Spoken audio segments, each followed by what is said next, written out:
दो टके के अपराधी लॉरेंस बिश्नोई को 24 घंटे में मैं उसका पूरा नेटवर्क खत्म कर दूंगा। पप्पू यादव जी, आपके नाम पे लाइसेंसी बंदूक कितना है? लाइसेंसी बंदूक जितना पप्पू यादव के नाम पे नहीं होगा ना। लॉरेंस उससे ज्यादा बंदूकों से हत्या करके बंदूकें दफना चुका। हैसियत क्या है पप्पू यादव की? सलमान खान के सामने हैसियत नहीं है और सलमान खान की लॉरेंस के सामने नहीं है। इनको नींद नहीं आ रही है। सोचिए कितना डर का माहौल है। 4 हफ्ते हो गए शाहरुख खान ने सलमान को फोन नहीं किया। सलमान खान कैसा आदमी, कई बार उसको पाकिस्तान प्रेम के लिए भी देखा गया है, कई बार उसको दाऊद को डी कंपनी से भी जोड़ा गया है। एज ए जर्नलिस्ट होने के नाते मुझे भी नहीं पता था पप्पू यादव के पास इतनी प्रॉपर्टी है, और उसने डेटा निकाल के दे दिया कि तेरा यहाँ का घर, यहाँ का ऑफिस, यहाँ का दफ्तर, यहाँ का घर, यहाँ का घर, यहाँ का घर, हर जगह पे कौन कौन कहाँ कहाँ खड़ा रहता है मुझे पता है, और यहाँ की रेकी भी हो चुकी है। तो अपने हिसाब से समझ ले, अब ट्वीट नहीं आ जाना चाहिए। पप्पू यादव एक जेल में बैठे अपराधी को यह धमकी दे रहा है कि वो उसे जान से मार देगा। अपराधी कौन? हकीकत आप गैंगस्टर से पंगा लेने जा रहे हैं। नमस्कार, आप देख रहे हैं पॉलिटिकल पोस्ट। मैं हूं आपके साथ कौन। बाबा सिद्दीकी की मौत के बाद से लगातार सलमान खान की मुश्किलें बढ़ती हुई नजर आ रही है, क्योंकि लॉरेंस बिश्नोई गैंग ने साफ संदेश दिया था कि अगर सलमान खान के करीब कोई भी आने की कोशिश करेगा उसको हम समाप्त कर देंगे। कुछ लोग उनके करीब आने की कोशिश भी किए। ठीक उसी प्रकार बिहार के एक सांसद हैं पप्पू यादव, वो भी सलमान खान के करीब आने की कोशिश किए। हमारे साथ बातचीत करने के लिए नीतीश ठाकुर हैं, बिहार के पत्रकार हैं। इसमें दिल्ली में हमसे मुलाकात हुई इनसे, हमने सोचा कि बिहार के मुद्दे पे बातचीत करते हैं, पप्पू यादव पर खासकर बातचीत करते हैं। बहुत बहुत स्वागत है सर हमारे चैनल पे आपका। बहुत बहुत धन्यवाद। और आपने मुद्दा इतना अच्छा उठाया कि मेरे चेहरे पे शुरुआती में मुस्कान आ गई। पप्पू यादव, देखिए क्या हालचाल है बिहार में पप्पू यादव का? देखिए बिहार में हालचाल देखिए, राजनेता हैं, उनके क्षेत्र में उनका दबदबा है, दबदबा कंटिन्यू रखिए, दबदबा बढ़ाने की कोशिश कीजिए। लेकिन राजनीति में आप गैंगस्टर से पंगा लेने जा रहे हैं, वो भी एक ऐसे गैंगस्टर से जिसका नाम सुनकर के इस वक्त देश का ऐसा कौन सा व्यक्ति है जो कांप नहीं रहा है। और वहां पर खड़े होकर के पप्पू यादव क्या ट्वीट कर देते हैं। पहले तो बड़े देखिए, पप्पू यादव ने पहले बड़े चौड़ में ट्वीट मारा, फोन उठाया, उन्होंने कहा क्या ही कर लेगा कोई मेरा। फोन उठाया, 4 पुलिस वाले मुझे बिहार पुलिस की तरफ से सिक्योरिटी में मिले हुए हैं, चाहे उनकी तोंद हो मेरी तरह, चाहे वो भाग ना पाए, चाहे उनकी गन फंसी रहे, हमेशा गोली निकलती ना हो बंदूक से, लेकिन इनको लगता है कि मेरी सिक्योरिटी सुनिश्चित है। ठीक है, उसके बाद इन्होंने ट्वीट कर दिया कि 2 टके के अपराधी लॉरेंस बिश्नोई को मैं कितने देर में खत्म कर दूंगा? 24 घंटे में 24 घंटे में मैं उसका पूरा नेटवर्क खत्म कर दूंगा। मात्र लॉरेंस बिश्नोई नहीं, बल्कि उसके जो 800 से ऊपर शूटर्स है वो भी खत्म कर देंगे ये। ठीक है, ये बोल कौन रहा है? पप्पू यादव। पहले तो ये पप्पू यादव से जब भी आपकी मुलाकात हो, मेरी एक रिक्वेस्ट है, क्योंकि मुझसे तो मिलने नहीं वाले हो कभी भी, उनसे एक सवाल जरूर पूछेगा कि पप्पू यादव जी, आपके नाम पे लाइसेंसी बंदूक कितना है? लाइसेंसी बंदूक जितना पप्पू यादव के नाम पे नहीं होगा ना। लॉरेंस उससे ज्यादा बंदूकों से हत्या करके बंदूकें दफना चुका है। ठीक है, तो लॉरेंस बिश्नोई और पप्पू यादव में यह अंतर है। ठीक है, तो आप उसके खिलाफ क्यों जा रहे थे? उसके बाद अगर आप जाते भी हैं, शुरुआत में आप कहते हैं कि मैं नेटवर्क खत्म कर दूंगा, मतलब आप अपने आप को कुछ समझ रहे हैं। तो जब फोन कॉल आता है तो आप पप्पू यादव से पर्सनल असिस्टेंट कैसे बन जाते हैं 1 मिनट के अंदर अंदर? उनसे पूछा गया कि पप्पू यादव के पीए से बात हो रही है, तो खुद पप्पू यादव खड़े होकर के कह रहे हैं हाँ जी मैं साहब का पीए बोल रहा हूँ। मतलब अपने बाप भी खुद ही बन गए कि मैं साहब का पीए बोल रहा हूँ। ठीक है, अब साहब लोग उनको कहते हैं कि बाघ का करेजा है उनके पास, वो डर नहीं सकते, तो कैसे आप कह रहे हैं वो डर गए? बाघ का करेजा लेकर के बाघ का करेजा गेंडे जैसा शरीर इसी पे बोल दूंगा। आप लोग कहेंगे बॉडी शेमिंग कर रहा है। अब मेरे कमेंट में मेरे बारे में भी बोल सकते हैं कुछ भी, लेकिन मैंने ये तो नहीं कहा ना मेरा बाघ का करेजा है। मैंने लॉरेंस बिश्नोई जैसे को धमकाया तो नहीं ना, क्योंकि भाई आपको पता होना चाहिए कि आपकी सुनिए, पप्पू यादव देखिए, पप्पू यादव के आगे पीछे कुछ लोग हैं।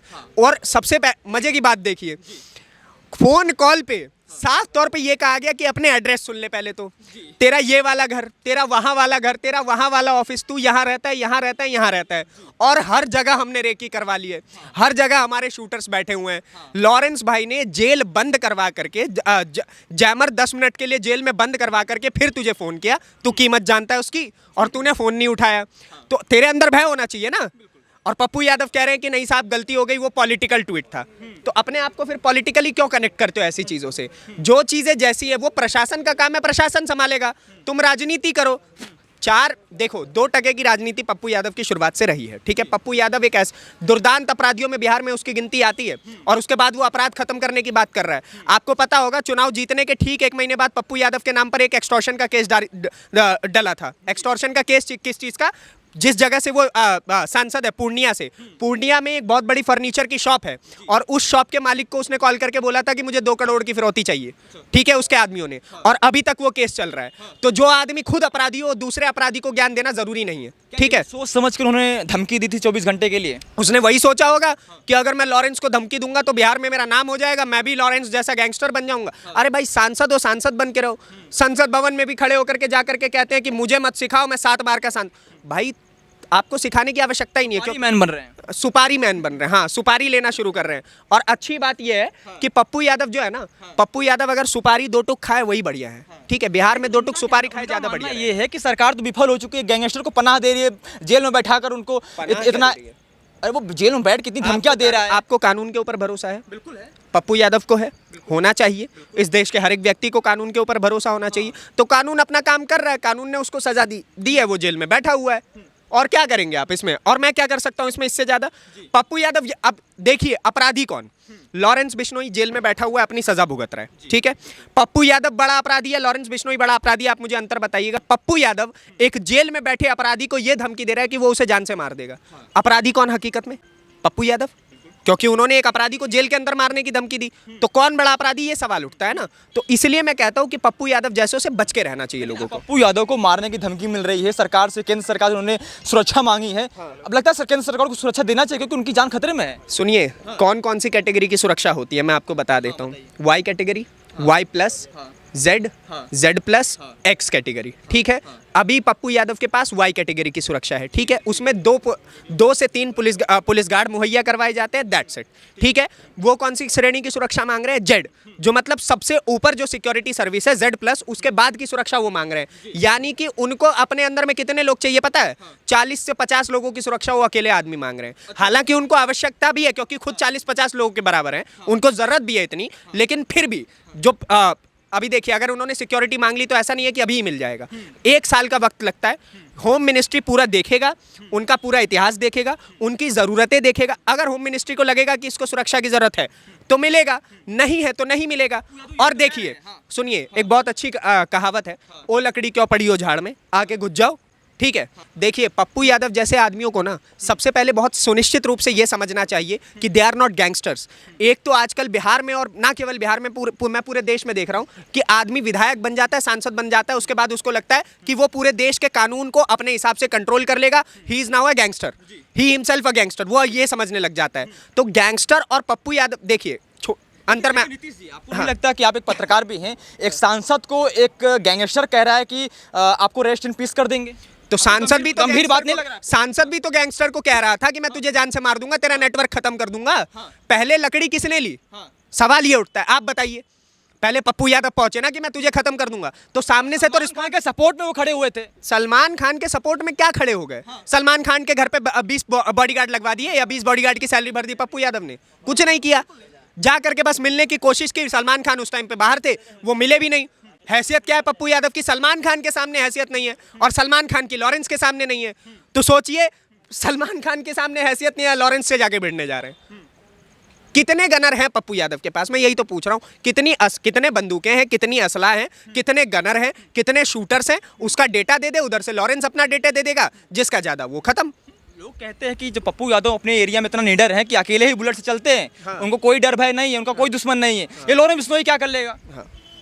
भाई देखिए, अपने एरिया में कुत्ता भी शेर होता है, ठीक है। ये आपने भी सुना होगा, मैंने भी सुना होगा। जब दिल्ली आते हैं ना, तो 7 सीटर एक कार खुद की होती है, ठीक है। उसके बाद 2 जिप्सी आगे लगवाते हैं, 2 जिप्सी पीछे लगवाते हैं, 10-10 बॉडीगार्ड लेके चलते हैं, क्योंकि डर रहता है यहाँ पे, क्योंकि यहाँ पे कौन क्या कर जाए किसी को भी नहीं पता है। उसी प्रकार से उन्हें अपने शहर में तो लग रहा होगा कि मैं बहुत सेफ सुरक्षित हूँ, लेकिन बाहर का नहीं पता है ना। और सोचिए कि सामने वाला इतना दुर्दांत अपराधी है, इतना बड़ा गैंगस्टर है कि उसने आपके एक एड्रेस का पता दे दिया, जो address literally as a journalist होने के नाते मुझे भी नहीं पता था पप्पू यादव के पास इतनी प्रॉपर्टी है, और उसने डेटा निकाल के दे दिया कि तेरा यहाँ का घर, यहाँ का ऑफिस, यहाँ का दफ्तर, यहाँ का घर, यहाँ का घर, यहाँ का घर, हर जगह पे कौन कौन कहाँ कहाँ खड़ा रहता है मुझे पता है, और यहाँ की रेकी भी हो चुकी है। तो अपने हिसाब से समझ ले, अब ट्वीट नहीं आ जाना चाहिए ना, तो देख लियो फिर मेरे शूटर्स निकलेंगे। एक प्रकार से पॉलिटिकल टीआरपी के लिए उन्होंने बोल भी दिया, तो अब इतना बड़ा धमकी मारने के लिए डायरेक्टली पप्पू यादव ने मारने की धमकी दी, तो देखिए तो सरकार क्या सुरक्षा दे पाएगी अब उनको कि नहीं दे पाएगी? देखिए वो तो होम मिनिस्ट्री तय करेगा। 1 साल का समय लगता है। 1 साल तक पप्पू यादव को खुद को सुरक्षित रखना पड़ेगा। तो मेरा सजेशन पप्पू यादव से ये है कि पूर्णिया में जो घर है, जो सांसद आवास है उनका, वहां पे आराम से ताला चाबी ले, अंदर खुद को एक कमरे के अंदर बंद कर ले, ठीक है, और बाहर अपने जैसे 20-50 और पप्पू खड़े, मतलब बाउंसर्स खड़े कर दे, ठीक है, और उसके बाद अपने आप को सेफ करें, तो ही पप्पू यादव सुरक्षित रह सकते हैं अगले 1 साल के लिए। उसके बाद होम मिनिस्ट्री देगी नहीं देगी वो आगे की चर्चा होगी। अच्छा, आप कह रहे सुरक्षा की बात कर रहे हैं, लेकिन अब तो सुनने में आ रहा है कि लॉरेंस बिश्नोई भी अब चुनाव लड़ने जा रहा है। उत्तर भारतीय किसान दल एक पार्टी है, क्षेत्रीय पार्टी है, वो उनको टिकट देने के लिए ऑफर किया। वो भी कहाँ से, जहाँ बाबा सिद्दीकी चुनाव लड़ चुके थे, वहाँ से विधायक थे।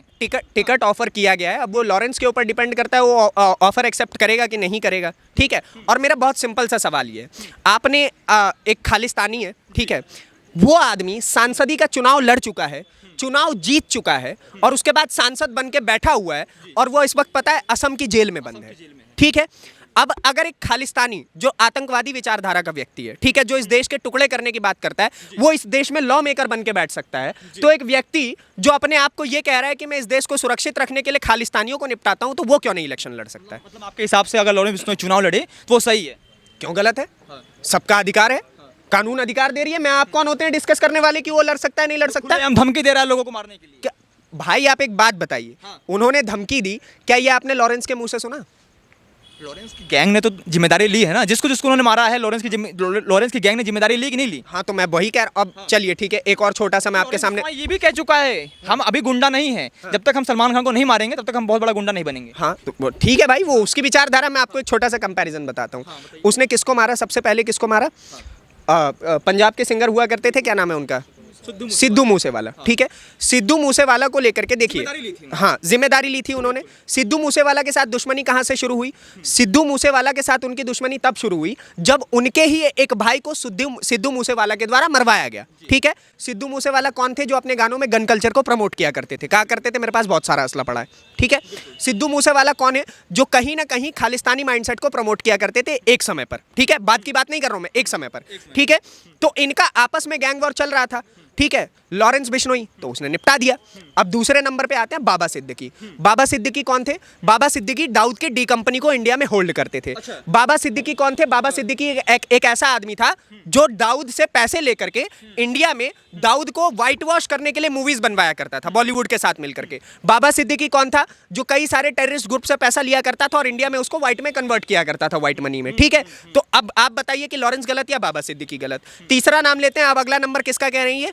सलमान खान का। सलमान खान कैसा आदमी? सलमान खान कई बारी उसको हिंदुओं के साथ प्रोपेगेंडा के लिए भी देखा गया है, कई बारी उसको पाकिस्तान प्रेम के लिए भी देखा गया है, कई बारी उसको दाऊद को डी कंपनी से भी जोड़ा गया है, ठीक है। और वो सुनिए, आरोप लगा रहे बॉलीवुड पूरी गैंग पर कि जो पुलिस ने मराठ पुलिस ने दावा किया था कि हम 90 के दशक में जो दाऊद का गैंग था उसको समाप्त कर दिए हैं। आप कह रहे हैं अभी भी बॉलीवुड गैंग को, जो बॉलीवुड पूरा चल रहा है, उसको दाऊद कंट्रोल कर रहा है। 800 करोड़ की मूवी बनती है, बनती है ना। आप एक बात मैं आप ही से पूछ रहा हूँ, कौन सा ऐसा डायरेक्टर है, कौन सा ऐसा प्रोड्यूसर है जो 800 करोड़ रुपए लगा रहा है? और कहाँ से आ रहा है पैसा? आपने देखा? कंपनी से आ रही है, सारी डी कंपनी से आया हुआ पैसा होता है। 800 कल तक एक प्रोड्यूसर ऐसा आदमी था जिसको कोई नहीं जानता था इंडस्ट्री में, जिसका नाम भी किसी को नहीं पता था। अगले दिन वो आता है, कहता है 600 करोड़ रुपए की मूवी मैं बना रहा हूँ, और आप में से कोई उससे हिसाब मांगने भी नहीं जाता है।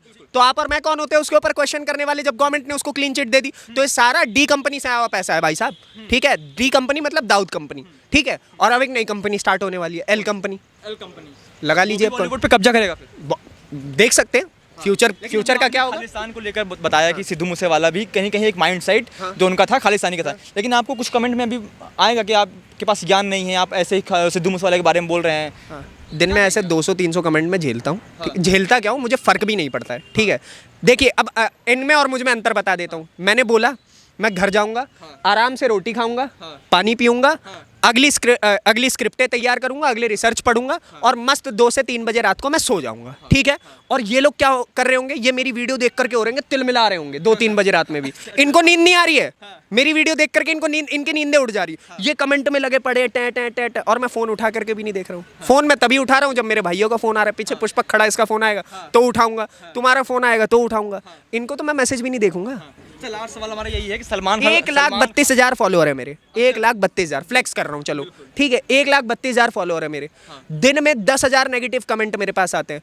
मेरे पास इतना टाइम ही नहीं है। तू मेरी रीच बढ़ा रहा है भाई, तू 10,000 तू 20,000 कमेंट करके जा नेगेटिव, मेरी वीडियो की रीच बढ़ रही है। सही है। जिस सलमान खान को लेकर लगातार चर्चा हो रही है, सलमान खान माफी मांग ले तो ये पूरी मामला जो है समाप्त हो जाए। कुछ लोग कह रहे हैं कि अगर सलमान खान माफी नहीं मांगेंगे तो हो सकता है कुछ और इनको झेलना पड़ जाए, कोई इनका और जो करीबी हो उसको भी टारगेट पर लॉरेंस बिश्नोई ले सकता है। उसने तो पहले ही बोल दिया ना, ले सकता है क्या? लॉरेंस ने खुद ही बोल दिया कि मैं टारगेट पे ले लूंगा। तो सलमान से जितने भी करीब लोग हैं वो दूर हो जाएं। शाहरुख खान माफी मांगना चाहिए। 4 हफ्ते हो गए शाहरुख खान ने सलमान को फोन नहीं किया, आपको पता है? फोन नहीं किया उसने उठा करके कि सलमान तू कैसा है, तेरे को कोई दिक्कत तो नहीं है। ये वाला हिसाब चल रहा है। हाँ, जो एक टाइम पे क्या करते थे कि हम भाई हैं, भाईचारा है हमारा, ठीक है। उन्होंने ही मिलवाया था ना, क्या नाम है, बाबा सिद्दीकी ने ही दोनों को गले मिलवाया था। और आज शाहरुख ने उनको फोन तक नहीं किया। सोचिए कितना डर का माहौल है। तो क्या नहीं लगता कि आपको सलमान खान माफी मांग कर पूरा मामला ही सुलझा दे? वही तो, माफी मांग लेनी चाहिए। मांग रहे क्यों नहीं मांग रहे? माफी मांगने से कोई छोटा नहीं होता है। बस ये है, आपको अपने पाप का प्रायश्चित हो गया, माफी मांगिए, बात खत्म करिए। सलमान खड़ा होकर कह रहा है कि पठान झुक नहीं सकता, तो इतना बड़ा पठान झुक कैसे जाएगा? बॉलीवुड का किंग है, बॉलीवुड का राजा है। सकता है, पठान झुक नहीं सकता है, लेकिन पठान 6 फीट छोटा तो हो सकता है ना। 6 फीट तो हाइट भी नहीं है सलमान की।